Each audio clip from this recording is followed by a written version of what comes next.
Welcome, everyone. I'm very happy to announce the next talk because this is what GPN is all about for me. You come here, you hear something crazy, you take it back home, and it gets totally fantastic. You punch stuff together, and it just gets even more crazier and even more fantastic. And then you come back here and you hold a talk. And that's the story of qetu. So thank you for being here. So before we can start, quick reminder for everyone who's in this room. No open drinks, no food. So if you have any of that, there's the door. Thank you, and big round of applause. Yeah. Yeah, thanks. Also no food for me. Oh, okay. Yes, 3 years ago on GPN I noticed that the analog thing was released, and a small analog computer you can buy and try out at home, and it immediately sounded musical to me what it looked like, and it even has audio outputs, and I thought I have to get this one and try a bit around with it. I have no background in electronics or in music, so why not combine these two inabilities and make some sound. I like playing around with and using hardware for unintended purposes. For example, I used my eurorack synthesizer some time ago to configure two theremins, these antennas, so I can operate my favorite racing game on my PlayStation. I can steer the car left-right with one theremin and speed it up with the other one, and you never see the finish line. But it's about like this misuse of hardware that we will see today. I read about this room. We are at the Klangdom, which has, as I read, a hemisphere of 47 speakers. That is a setup unique on this planet. I'm here with mono, so we will not make much use of it. If you behave, maybe stereo. Okay, let's start.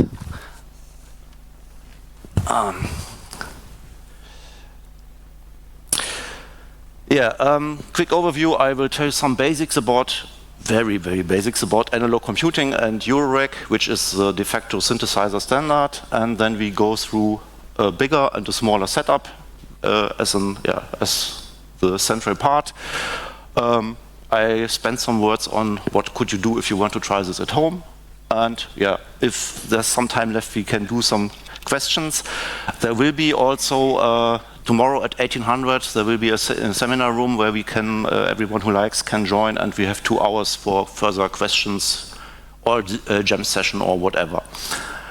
Okay, has this been done before? Do people have used analog computers to do some music? Surprisingly, very few. Because back in the day, analog computers were extremely rare and expensive, and the knowledge how to operate them was not too well spread. It's a bit like I wanted to make music today on a quantum computer. It's not that hard, not that easy to get. I listed some examples. I won't go through all of them, but people were at least aware of what they were doing. I have a quote here from Morten Subotnik, who says, when Don Buchla, who made the famous Buchla synthesizer,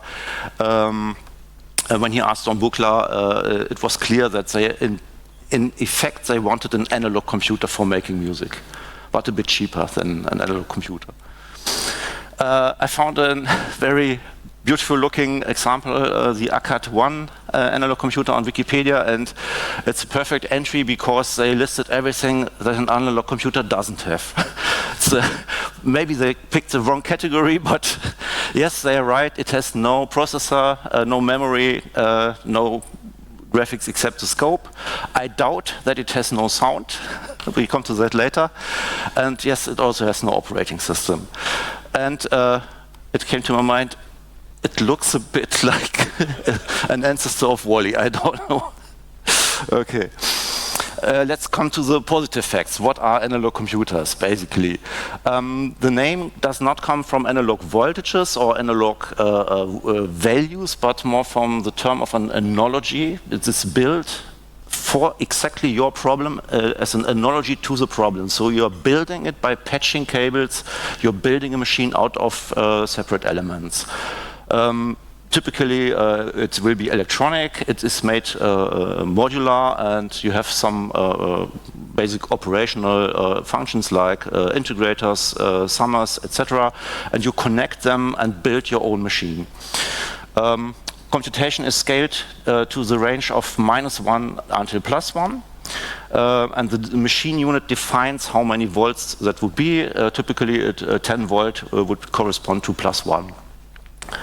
And then if you're doing serious calculations, which we won't do here today, then you would make some feedback loops that would, for example, solve differential equations or go through physical formula. We will do similar things, but we don't need any mathematics here. Typically, the results would have been read on an oscilloscope or a plotter. I brought a scope here, and we can, of course, definitely also listen to them. There's an overload lamp on the device, which tells you if some of your calculation went across the boundaries. So if it's as soon as you're getting over 1 or under -1, your calculation, of course, is invalid. When we do audio, it's completely doesn't matter if we are into overload. I say it's my personal power LED. It's almost always on. So it's don't be worried if you see the overload lamp. And the most important and interesting thing for us is this calculation on an analog computer is not based on numbers as on a digital computer, but you should imagine it as a calculation on continuous waves. This does not just mean that you have continuous values, but it's also continuous over time. So at each small point in time, a multiplier will multiply its two input or incoming waves, for example. And of course, also the results are waves, and waves are good because you can listen to waves. Here's an example from Willem II Studio. They have a working Hitachi 240 analog computer. This is an audio patch, but it gives you an impression this would not have looked so much different for serious calculations. You have a large patch panel with cables connecting the elements. You have a large number of potentiometers in the lower half where you can set your values or attenuate your signals, and some scopes where you look at the outputs. If you Google nowadays for Hitachi 240, they seem to have forgotten the older product line and made a new one. So it's hard to Google. You have to tell Google that you're looking for an analog computer also.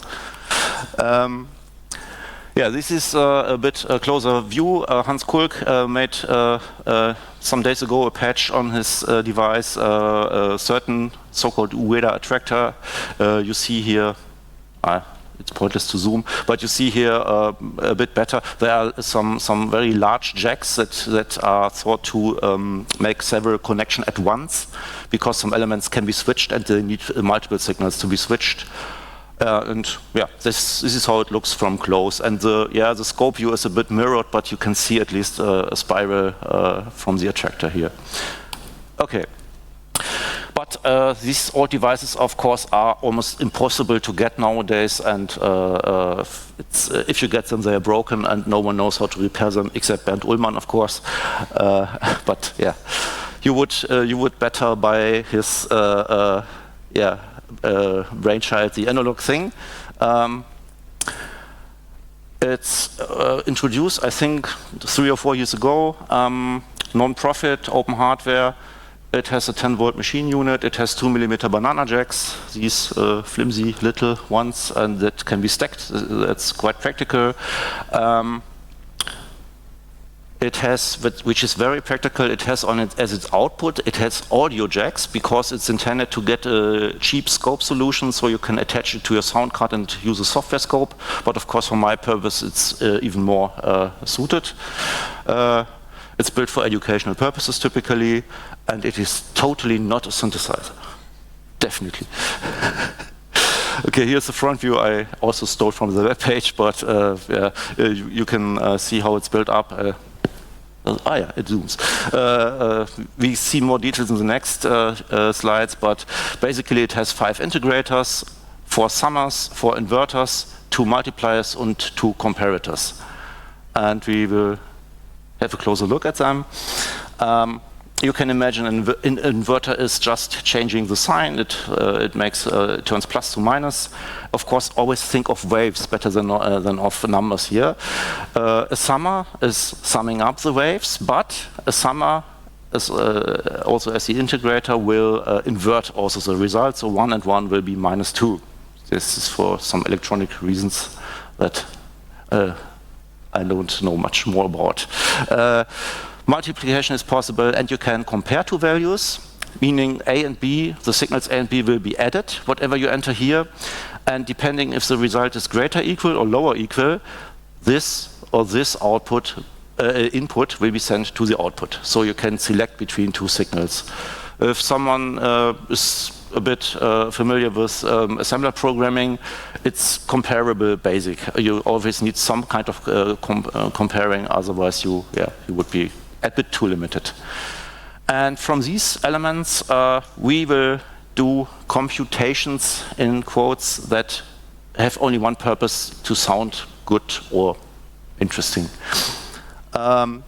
About real serious analog computing, I have some links in the link section, but we won't do anything serious today.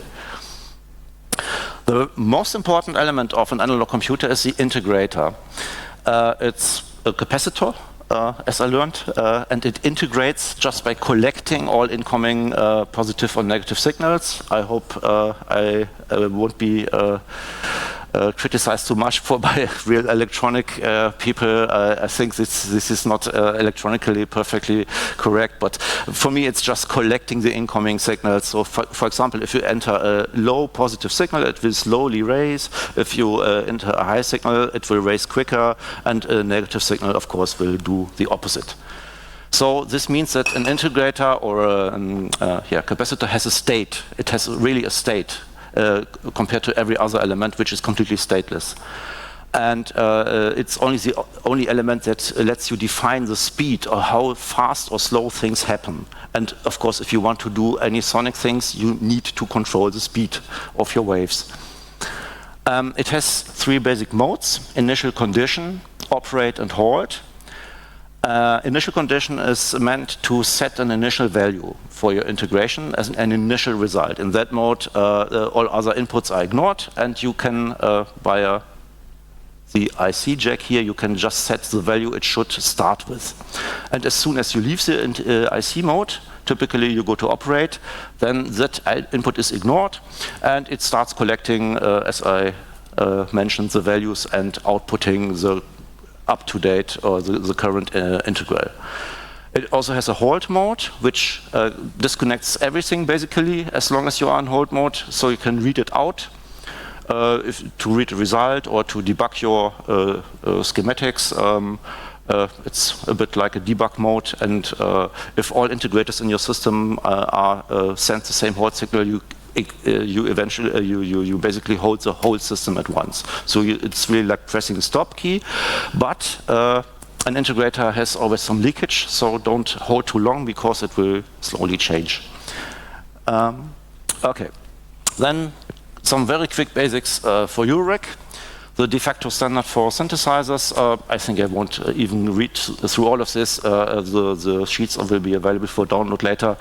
Eurorack, the de facto standard, has luckily the same voltage levels as the analog thing. It has different jacks, and it has grounded jacks, but that's about the only difference. Many modules available, blah, blah, blah. This is how eurorack devices may look like: larger racks or standalone devices that can or cannot be entered as modules in your system. And if you want to connect it to that, you basically have to do two things. You have to get common ground. For example, just connect some eurorack stuff to the jacks on the rear, because they do have ground connection as cinch jacks. And you need some adapter cables from 2mm banana to 3.5mm tip sleeve, and then you can start combining these devices. Okay, now comes the dangerous part for me. We will go right into some sound exploration, and I will start patching for example, as the first thing, a triangle core oscillator. You see, I had no time to use a proper drawing software, and most of this happened on a train. And but it gives it the sheets a bit DIY look, at least. This triangle core oscillator is one of the simplest oscillators possible. It just consists of one integrator that is interchangingly loaded, for example, with +1 or -1. So if you start loading with +1 until it hits the ceiling, and then load it with -1 until it hits the ground, then you get, of course, a triangle wave, and this is what the comparator is for. The comparator is basically, with the feedback, it is adding A and B, so A is the current state, B is its own output, and so it, from time to time, decides to switch between +1 and -1. This means you get a triangle out at the integrator, and you get also a square out for free at the comparator. And if you put, I didn't explain this symbol here, this is just a potentiometer. If you put a potentiometer in the way back, you can change the frequency because you reduce the loading rate of the integrator. So let's go right ahead, and let's say this one should be red. So now we would need the image from the camera. That would be great. I will start patching anyway. Yeah. Believe me what I say, because it's not so good to see. I will just giving +1 to the greater 0 and -1 to the lower 0 input of the comparator, patch the feedback of the comparator into itself, patch the output of the comparator to an integrator, and the integrator back to the comparator. Come on. And then, hopefully, let's take black cables for this purpose. Hopefully, we should, if we listen to the output of the integrator, if we connect it here, let's see. Oh, it's working. So, we have triangle wave, which sounds quite boring, but of course, we can take some measures to get a bit more interesting sound. First thing I show, if you put a potentiometer in the way, then you have control over the frequency, because now you can define how much feedback you give. Still sounds boring. And then my original intention was to be more educative and to give a basic for subtractive sound synthesis, but it turned out my very basic low-pass filter you see here is really extremely uninteresting, so I just changed my mind, and you will get additive sound synthesis. We will make a very basic wave folder. What a wave folder does is it's taking a wave, and at some point it's looking at the wave and says if it's above or below a certain point, the wave is just flipped around. This is just adding more harmonics to the sound, so you get a more interesting timbre. And let's say today wave folders are blue. So let's take the output of this one.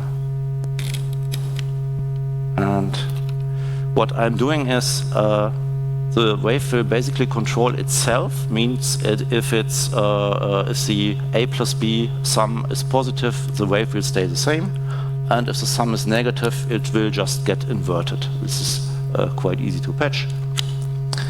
And then I will do some little more trick. So now I take it from the wave folder. Now we only change the frequency. The interesting part comes when we intentionally push it into folding with an additional value, which I will take just from the +1. Means I will, to the A and B sum, I will add an adjustable amount. Let's see this one.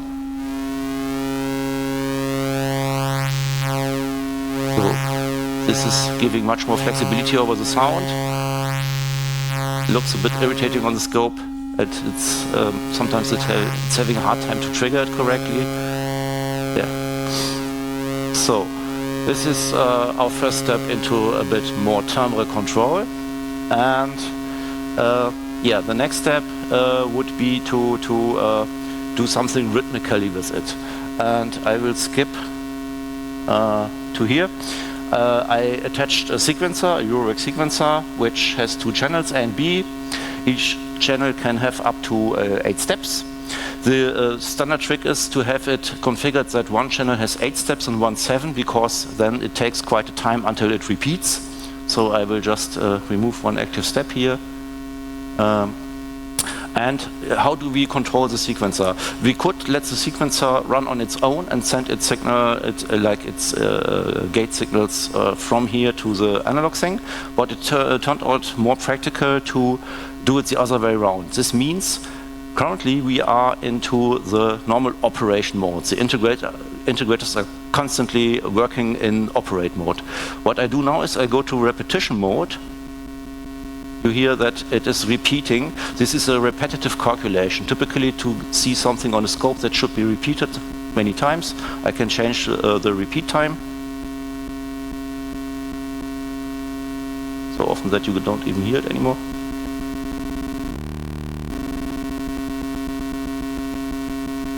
Maybe this is good for a rhythm. And now the via the trigger out, the sequencer is getting the speed, and if I let it go, you see that the lamps on the, can they be seen? Yeah. They will respond to the speed I set here. For example, if I let it go slower, etc. That's too quick to listen to.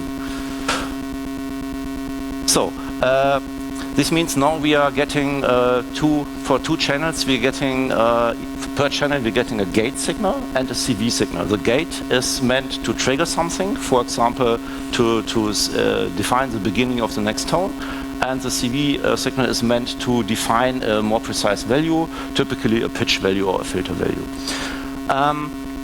Now we want maybe to have an envelope that that gives us a more defined sound. Because currently it's only well, repeated and unchanged. So let's say we want an envelope in green. I first explain the idea.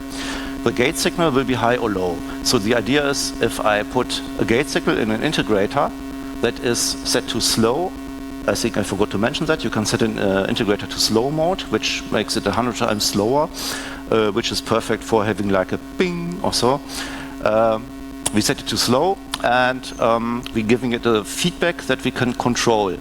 This means that the feedback will take care that it will always return to 0 when there's no gate, and when there's gate, the feedback will define how quickly it raises. I drew some professional graph upper there, where you see an example gate signal, and for the attack, sustain, release envelope in the first example is a bit more quick. So as soon as the gate gets high, the integrator loads quite quickly, stays on top until the gate ends, and then the feedback takes effect and the result will come close to 0 again. So this will give us a signal that controls the loudness of our sound. And if we change the potentiometer to, let's say, a different position, then we can lower or raise the speed of the integration, and by that we have sounds that have a more or less snappy envelope. Okay, it's an easy patch. Let's say we take this one, and to set it to slow, we just have to set one output into slow, and then we make some feedback. Of course, right now you won't be listening anything different. And the feedback goes here. And then let's take one of the gate signals. I think I thought the gate signals should be the black ones.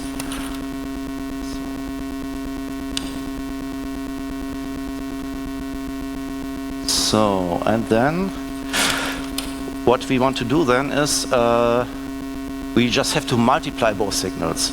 We will multiply the loudness, which goes from 0 to 1, with the signal we are just listening right now to. Meaning, if it's 0, we won't hear anything, and the higher it gets, the more we will hear. So let's multiply this. So this is our current output, and I hope it.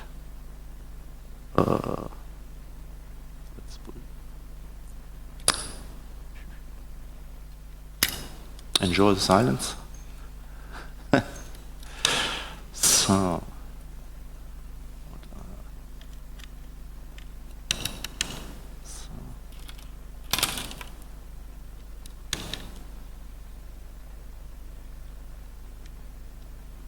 And of course it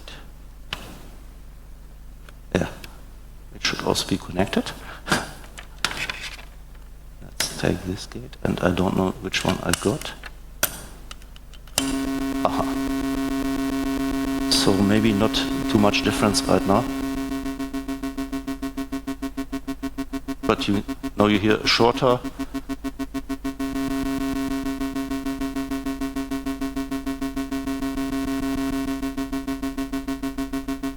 So we can control a bit.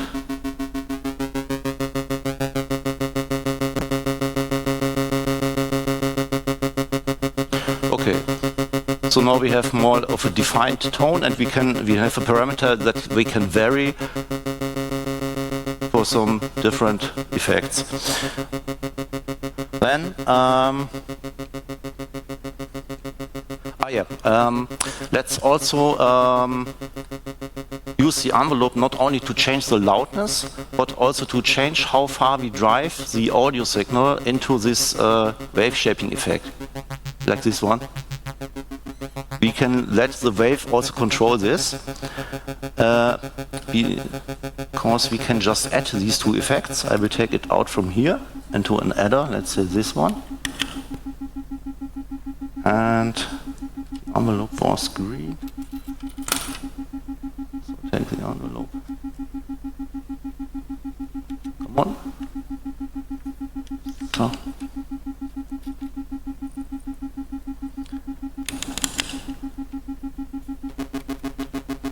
No. I don't know if it's too good noticeable, but now the effect of the amount of the wavefolding depends over time based on the envelope.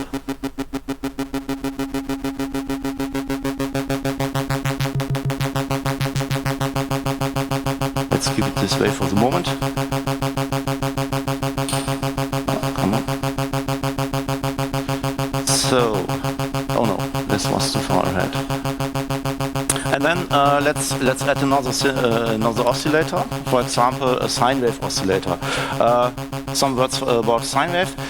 Sine wave oscillator is a very simple calculation. It's basically integrating 2 times and inverting, and then giving the feedback to the first integrator, because this is how sine and cosine basically are defined. So if you have something, integrate it again, invert it, and then it's the same wave as before, then it must fulfill about this drawing here. So if we have a cosine here, of course we can invert it, have minus cosine. We get a sine wave if we get the signal from here, and did I say minus a sine wave, and here a minus sine wave. So this is what we patch. This is quite a quick one. I just hope I don't mess any of the other cables. Send it through an inverter here.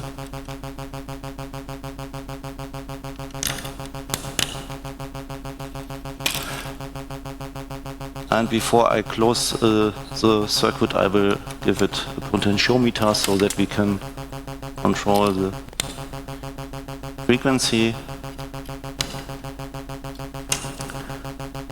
So.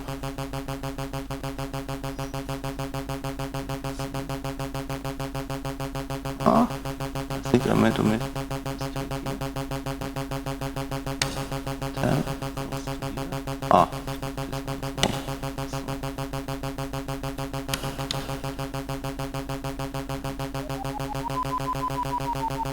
Okay. This is at least something to start with. Of course, it's only the same frequency. If as soon as I let go here, it's not controlled right now by the sequencer. But what we, for example, can do is we won't have too many multipliers available, so I will just do another trick. I will just use the triangle waves that we already have and randomly throw its signal somewhere in this, somewhere here. For example, I will just add it to this one. This is, of course, musically quite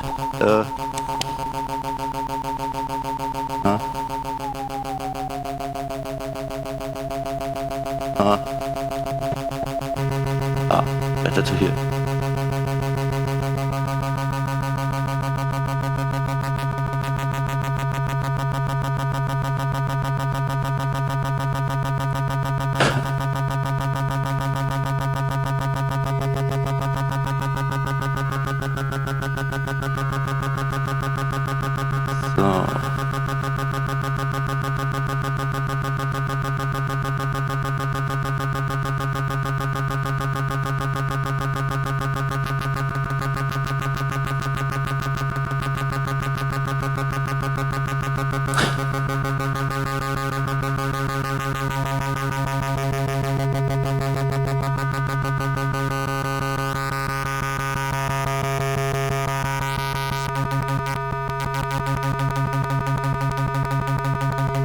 It depends. You have some sweet spots and some spots that are maybe at once less convincing. I will keep it with that for the first example, and I show you a second example of with a bit different approach. We will look at two damped oscillators. Damped oscillators are oscillators that have the decay already built in. This means the oscillator will contain a built-in feedback that will let it decay on its own. So you don't need an envelope to have it decay. You don't need a stable sine wave because it will decay anyway, and it sounds quite organic. The upper one on the scope is how it would look like. The lower one is not relevant for this example.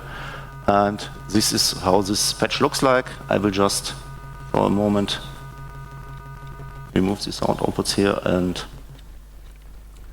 one important thing you have to learn when you do patching is that you have to let go of your patches, because you can't save them to disk or so they will be lost. It's a bit like with Legos. So, nice sound.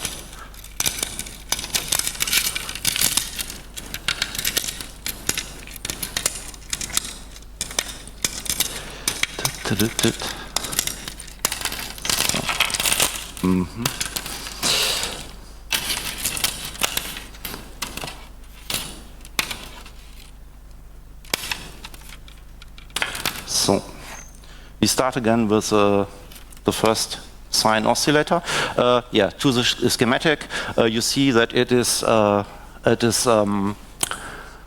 basically a sine oscillator with feedback control. It has two potentiometers for finer control, because you definitely want to find the sweet spot here.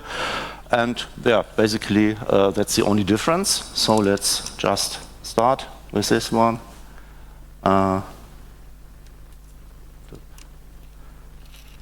For example, first the auto circuit.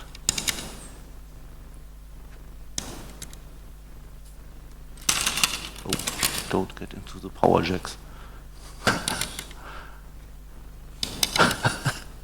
Let's try. No. Okay. So this goes into factor 10.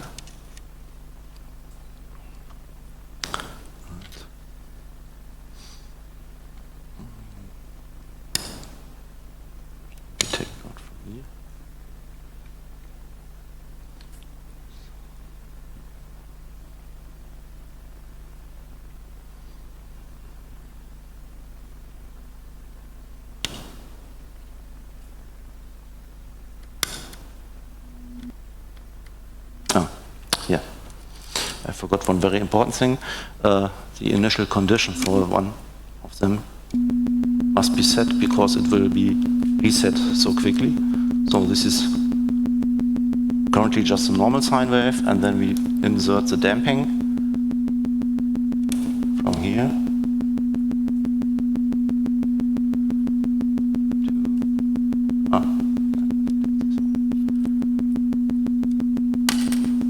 To the second potentiometer.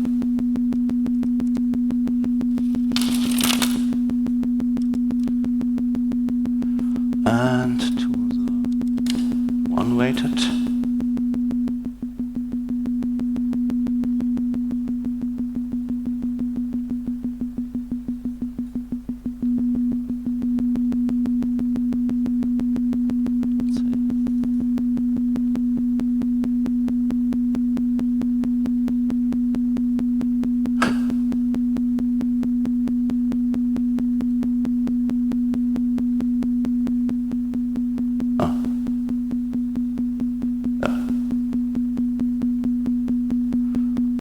So, and then let's control this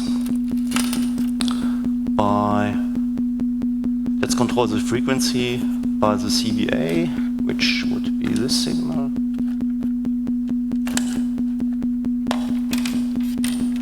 So it's again the multiplication. We will just automate the frequency setting. Oh. Yes.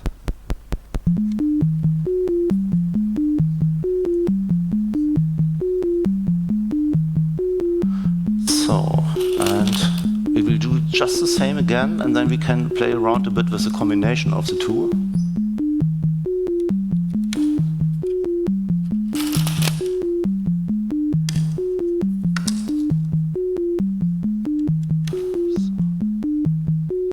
Please, no dancing.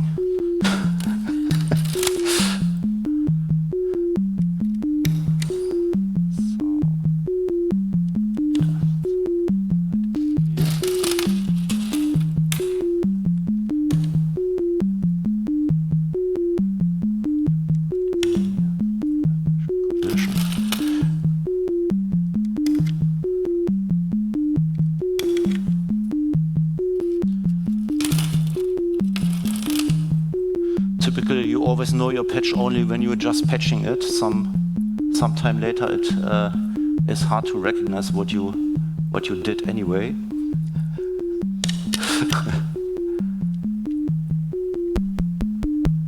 Oh, thanks to the audio. So, and we have to get the second signal. No, this one. It can only get better.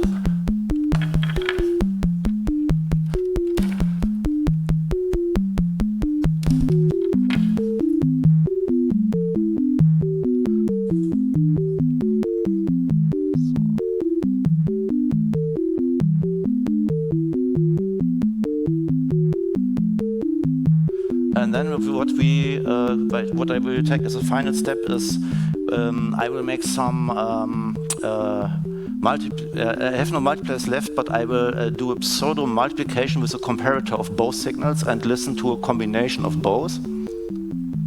So I take the first one into a comparator.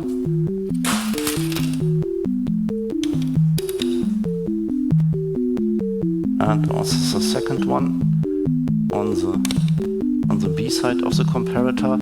So this will mean I will add both signals, and depending on the sum of both signals, the one or the other signal will be picked.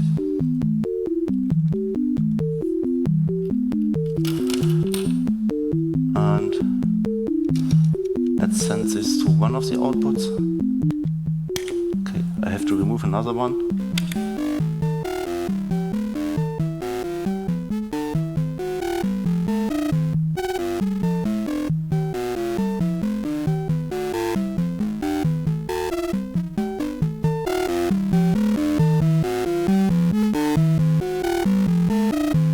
I can play at least around a bit with the two envelopes that we have here.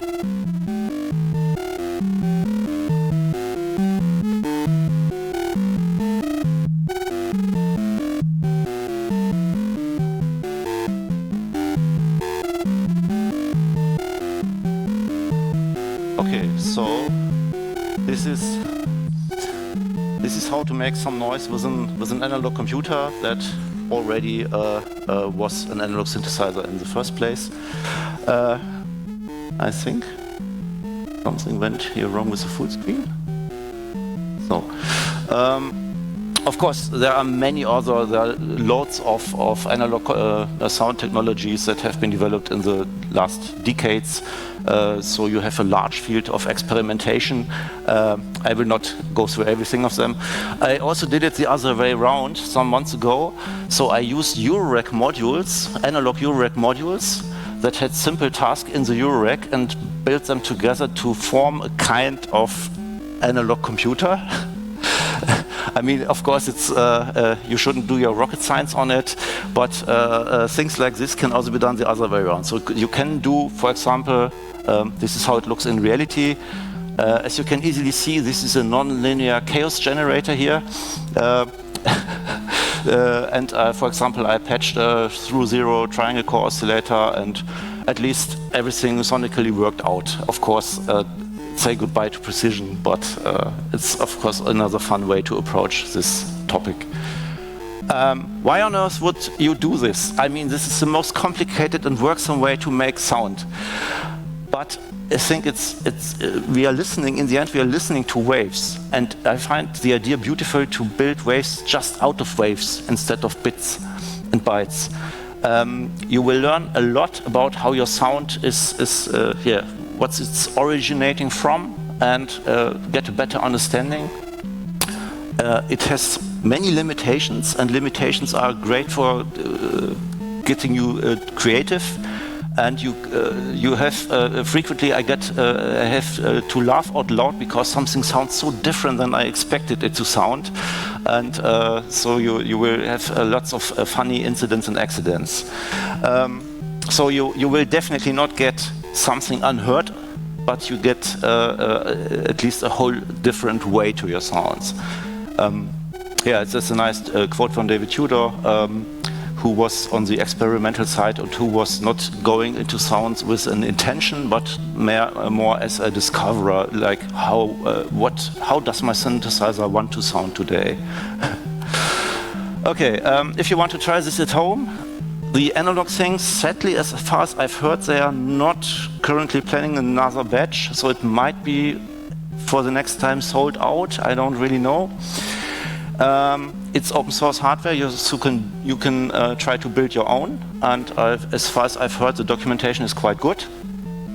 Or you can use my eurorack approach if you're adventurous, or you just wait until someone comes with a eurorack module for analog computing that might help you out here. I have some links and resources here that I won't, of course, go through now. Some videos on podcasts, basics on the analog thing. Yeah, some nice patch sources here, and 3 places where you can not only see but really operate analog computers that are still functional and wait to be operated. And these are original ones back from the day.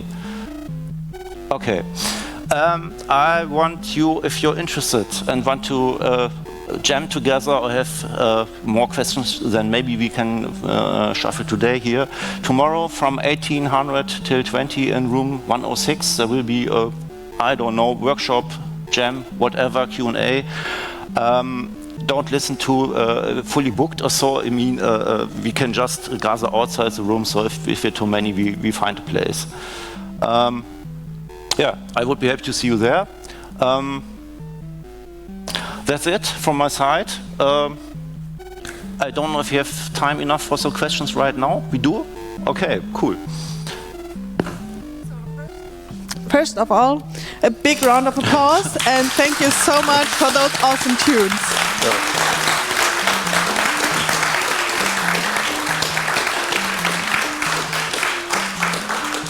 One thing I was wondering all the time about, which one is the power LED? Which is the overload one? The power LED. This is OL for overload. Can you, if you show it on the cam again? Yeah, here we go. The red one here, I think. It's the one that's constantly blinking. because we don't care if we get to if we hit the ceiling or the ground here. Yeah. Thank you for that. And now that my most pressing question is answered, does any one of you have some questions? Yep, I start here. First of all, awesome talk. I love hearing you noodle around on those things. It's always awesome. One question that sprang to my mind is, do you at some point, with playing around with all of these cables, learn to sort of see the matrix and see what components you have built there, or is it more always essentially playing it by ear? Let's say it's a bit wave-like. It starts with a good plan, and for some time you have an overview and control, and at some point you think, what did I patch there, or what was this for? I mean, at least I have 5 different colors. I call it my syntax highlighting of intentions. But if I look at old patches I made a day or a week ago, I have one patch on one of my systems at home I didn't touch for a year because I don't want to let it go. But I have no more idea of the single components. So this is definitely, let's say, an in the moment thing. All right, awesome. Thank you.